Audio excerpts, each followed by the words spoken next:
Do you remember all those fantasy stories your parents read to you as a kid? I read stories of different myths and legends, such as Greek gods, mythical creatures, and different fables. Some of those stories were really scary. But the one that really scares me after all this time is the myth of virginity. Virginity, by definition, is the state of not having sexual intercourse. Virginity roots back to the Greek civilization, which signaled a woman's independence and strength. However, since the US was founded upon Christianity, Western civilization follows the definition from the Bible, alluding to the Virgin Mary.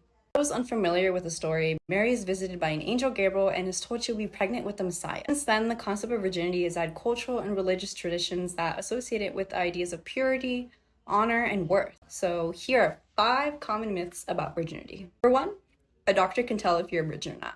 The truth is that the word virginity is not a medical or a scientific term. In places in the US and around the world, doctors perform virginity tests, which can be invasive, unreliable, and extremely sexist. The way it is performed is by checking the hymen for tears or looking at the size and shape of the hymen. Myth number 2. The hymen is an indicator of virginity. Hymen is a thin, fleshy tissue located at the opening of the vagina, which is said to break when having sex for the first time. For some people are born without a hymen, or with so little tissue it may seem like they don't even have a hymen. The reality is, you can break your hymen by doing several other things, riding a bike, doing sports, inserting a tampon. I couldn't tell you when I broke my hymen because it was that insignificant. Isn't it crazy that this small part of women is given so much power? Number 3. Virginity defines a woman's character, especially harmful because for people who have been sexually assaulted, who is society to say if they're a virgin or not because of what happened to them and if they're pure or not?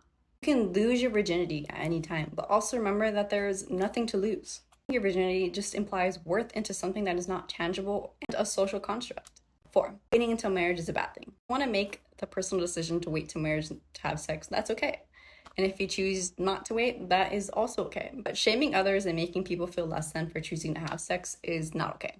Young people deserve the freedom to enjoy their sexuality without the shame and guilt of others. Young people enjoying their sexual rights is choosing when and with who they want to have sex. So make the choice that feels right for you. Number 5, virginity itself as a concept. The term virginity is a social construct and not something tangible you can quantify. The term is problematic in so many more ways than one. It's harmful and adds a sense of shame and guilt surrounding sex. Virginity is what you make it. If you give the word meaning, it'll have meaning. You choose whether you relate to the term or not. Either way, the term is so outdated, so let's choose to not give it meaning. People deserve the freedom to enjoy their sexuality. To ensure this, we need to eliminate the word virginity and the harmful stigma surrounding it.